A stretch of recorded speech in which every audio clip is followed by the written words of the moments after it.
जन्तु जगतको फाइलम कोडेटाको एउटा सब फाइलमको नाम हो भर्टिब्रेटा। यसमा चाहिँ मेरुदण्ड अथवा ढाड भएका जीवहरू चाहिँ पर्ने गर्दछ। यिनीहरूलाई चाहिँ 5वटा वर्गहरूमा विभाजन गरेको छ। एउटा चाहिँ माछा, जसलाई मत्स्य वर्ग, पिसेस पनि भन्छ, उभयचर हो। त्यसपछि रेप्टाइल सरीसृपहरू भयो, पन्छी, एप्स भयो, त्यसपछि स्तनधारी अथवा स्तनपायी गरेर 5वटा वर्गमा चाहिँ विभाजन गरिएको छ। यिनीहरूको बारेमा यस भिडियोमा चाहिँ हामीले अन्तरका बारेमा अध्ययन गर्नेछौँ। कोडेटा फाइलमको सब फाइलम भर्टिब्रेटामा हाड अथवा ढाड मेरुदण्ड भएका जीवहरू समावेश छन्। यिनीहरू चाहिँ नम्बर 1 मा चाहिँ माछा वा मत्स्य। यो भनेको चाहिँ जलीय वातावरणमा बस्ने, गिल्सले सास फेर्ने र शरीरमा छालाको बाहिरपट्टि कत्ला भएका जीवहरू पर्दछन्। त्यस्तै अर्को भनेको एम्फिबियन्स उभयचर। यो चाहिँ पानी र जमिन दुवैमा बस्ने, छालाबाट सास फेर्ने र प्रजननको लागि पानी आवश्यक पर्ने जीवहरू हुन्।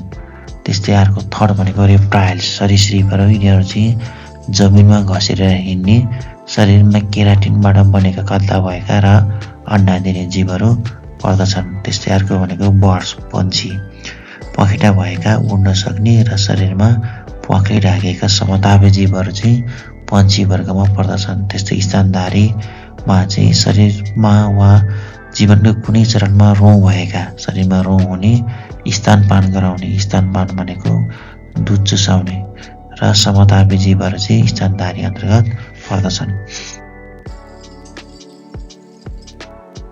भिन्नताको कुरा गर्दाखेरि चाहिँ पहिला चाहिँ शरीरमा छाला अथवा बाहिरी आवरणबाटै सुरु गरौँ। माछामा चाहिँ कत्लाहरू हुने गर्छ, जुन चाहिँ हड्डी जस्ता प्लेटहरूले बनेको एउटा सुरक्षित आवरण हो हैन। त्यस्तै उभयचरमा चाहिँ चिल्लो वा ओसिलो छाला हुने गर्दछ, जसले चाहिँ नरम ग्यास र पानी चाहिँ सञ्चार गर्न, आदान प्रदान गर्न मद्दत गर्छ। त्यस्तै सरीसृपहरूमा चाहिँ केराटिनबाट बनेका कत्लाहरू हुन्छन्, जुन चाहिँ सुक्खा र एकदम जलरोधी, पानी छिर्न नसक्ने एकदम बलिया हुन्छन्। त्यस्तै पन्छीको कुरा गर्दाखेरि चाहिँ केराटिनबाट बनेका हल्का र बलिया संरचनाहरू प्वाख अथवा पखेटा चाहिँ हुने गर्दछ। यो हामी चित्रमा देख्न सक्छौँ। त्यस्तै स्तनधारीमा चाहिँ रौँ अथवा फर हुने गर्छ, जसले चाहिँ तापक्रम नियन्त्रणमा महत्त्वपूर्ण भूमिका खेल्छ। जस्तो चित्रमा हामीले प्यामोलियाको रौँ देख्छौँ, अनि यो चराहरूको प्वाख अथवा पखेटा प्वाख देख्छौँ। त्यसपछि रेप्टाइल्समा यो खस्रो एकदम जलरोधी, त्यसै एम्फिबियनमा ग्ल्यान्ड्स बढी भएको, ग्रन्थीहरू बढी भएको, अनि फिसहरूमा चाहिँ मसिना पातला चाहिँ कत्लाहरू रहेको हुन्छ। श्वास प्रश्वास प्रणालीमा भिन्नताको कुरा गर्दाखेरि चाहिँ माछाले चाहिँ गिल्सले सास फेर्छ, जुन चाहिँ पानीमा भएको अक्सिजन शोषण गर्न सक्दछ। त्यस्तै चाहिँ उभयचरले चाहिँ फोक्सो वा छालाबाट सास फेर्ने कार्य गर्दछ, अनि सरीसृपहरूले चाहिँ फोल्डिङ भएका, अधिक सतह क्षेत्रफल भएका फोक्सोहरू हुन्छन्, त्यसैबाट सास फेर्दछ। पन्छीहरूमा चाहिँ फोक्सो अथवा प्यारा ब्रोकन्सियल ट्युबहरू र हावाका थैलीहरू हुन्छन्, जसबाट चाहिँ एकोरो दिशामा हावा प्रवाह हुन्छ, यसैबाट सास फेर्दछ। अनि यो स्तनधारीमा चाहिँ फोक्सो र एल्भियोली बाट चाहिँ सासको अथवा श्वास प्रश्वास प्रक्रिया चाहिँ सञ्चालन हुने गर्छ, जस्तो हामी चित्रमा पनि देख्न सक्छौँ। मुटुमा हुने कोठाहरूको कुरा गर्दाखेरि चाहिँ माछामा चाहिँ 2वटा कोठाहरू हुन्छ। एउटा चाहिँ एट्रियम र अर्को चाहिँ भेन्ट्रिकल गरेर 2टा हुन्छ। त्यस्तै उभयचर चाहिँ 3 कोठे मुटु भएको जीवहरू हुन्। यसमा चाहिँ 2टा एट्रियम र 1टा चाहिँ भेन्ट्रियम हुन्छ। सरीसृपमा 3वटा कोठाहरू हुन्छ, तर कोहीमा चाहिँ 4 कोठे मुटु हुन्छ। यहाँमा 2टा एन्टियम र एउटा चाहिँ भेन्ट्रिकल हुने भयो।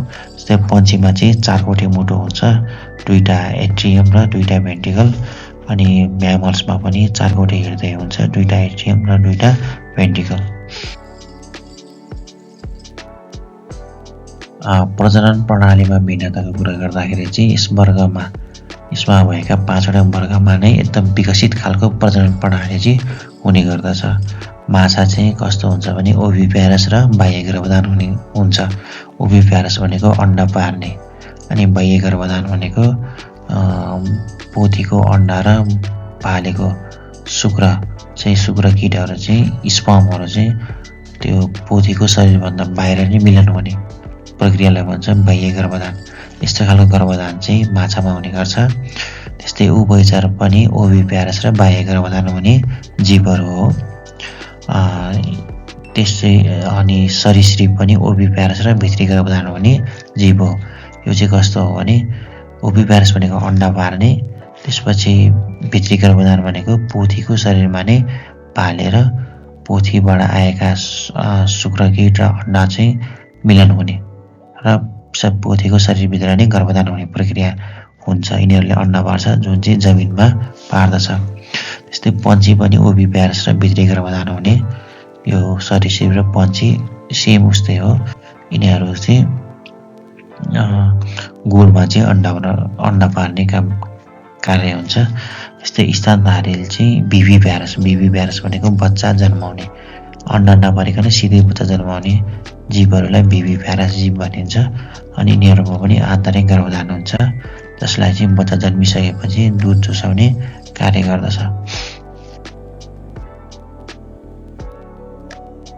तापक्रम नियन्त्रणका विषयमा कुरा गर्दाखेरि चाहिँ यी वर्गका जीवहरूले चाहिँ आफ्नो शरीरको तापक्रम नियन्त्रण गर्न विभिन्न विधिहरू प्रयोग गर्छन्। जस्तै यिनीहरूलाई वातावरणमा चाहिँ आफूलाई अनुकूल बनाउने कार्य गर्दछ। जस्तो माछाहरू चाहिँ विषमतापी हुन्छ, यसको अर्थ चाहिँ वातावरणबाट ताप प्राप्त गर्ने हुन्छ। यिनीहरूलाई चिसो रगत भएका जीवहरू पनि भनिन्छ। उभयचर पनि विषमतापी जीव नै हो। सरीसृप पनि विषमतापी जीव नै हो। यिनीहरू चाहिँ ताप प्राप्त गर्नको लागि सूर्यमा बसेर त्यो बगरहरूमा चाहिँ घाम ताप्ने गर्दछ। त्यस्तै पन्छी चाहिँ यिनीहरू चाहिँ समतापी जीवहरू हुन्। यिनीहरूको शरीरको तापक्रम चाहिँ स्थिर हुने गर्छ, जसलाई उष्ण रगतीय पनि भनिन्छ। त्यस्तै स्तनधारी पनि समतापी जीव हो। यिनीहरूको पनि शरीरमा चाहिँ तापक्रम चाहिँ स्थिर हुन्छ। सारांशमा अथवा निष्कर्षका रूपमा भन्नुपर्दा माछा चाहिँ पहिलो भर्टिब्रेटा जीव हो, जुन चाहिँ जलीय जीवनमा अनुकूलित हुन्छ। त्यस्तै उभयचर भनेको पानीबाट जमिनतिर सरेको दुवैमा बस्ने दोहोरो वातावरणमा पाइने। त्यस्तै सरीसृप भनेको जमिनमा अनुकूलन भएको जीव, जुन चाहिँ स्थलीय जीव हो। पन्छी भनेको उड्नका लागि अनुकूलन भएको जीव, जुन उड्न सक्छ।